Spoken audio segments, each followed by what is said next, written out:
Bonjour, aujourd'hui nous allons parler d'identité. Nous allons parler d'identité et nous allons prendre un angle de vue sociologique ici pour parler d'identité. Alors, de quoi est composée notre identité pour les sociologues? Eh bien, nous allons voir ça tout de suite.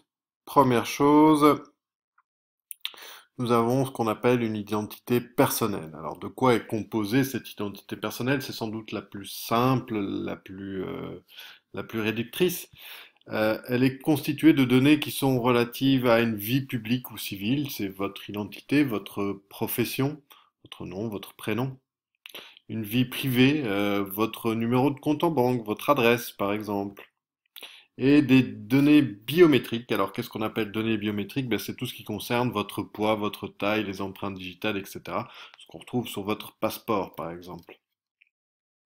Alors, autre composante de l'identité, c'est l'identité collective ou l'identité sociale ou encore l'identité culturelle, qui se définit par rapport à une appartenance réelle ou non à des groupes sociaux qui sont relatifs à différentes choses comme des loisirs. Est-ce que, je sais pas moi, est-ce que je suis scout par exemple?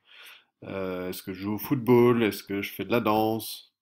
La vie scolaire ou professionnelle, donc votre classe ou votre profession, la famille. Voilà, ça c'est l'identité collective, donc elle se définit par rapport à des groupes sociaux. Oui, la nationalité encore est encore un autre groupe social.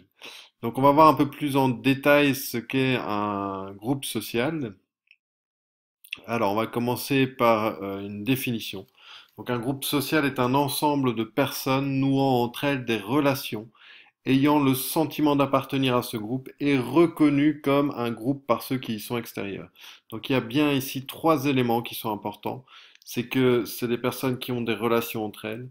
Il y a un sentiment d'appartenance à un groupe. Et enfin, les personnes qui n'appartiennent pas à ce groupe reconnaissent que c'est un groupe. Voilà. Donc trois éléments importants ici.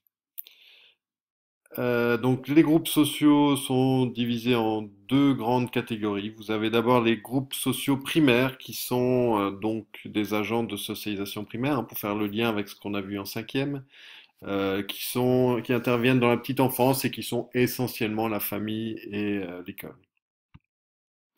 Et vous avez aussi les groupes sociaux secondaires, donc sont des agents de socialisation secondaire, hein, pour toujours refaire un lien avec la cinquième.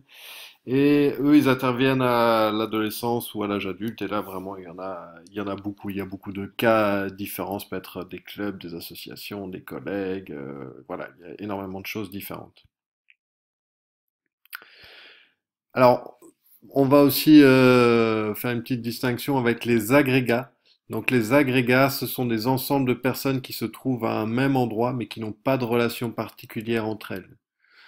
Donc, ça ressemble à un groupe social, mais ça n'en est pas un, parce qu'il n'y a pas vraiment de relation.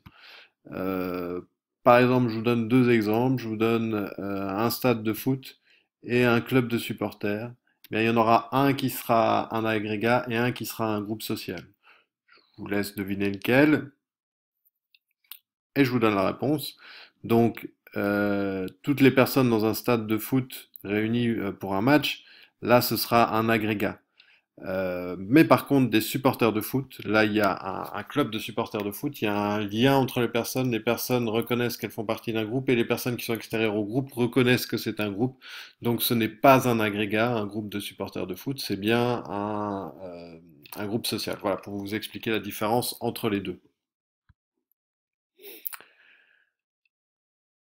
Alors voilà, voilà ce qui fait notre identité. Notre identité est composée de différentes choses. Une identité personnelle, mais aussi une identité sociale, car on se définit toujours par rapport aux autres et grâce aux autres. Voilà, l'identité n'a plus de secret pour vous. Au revoir.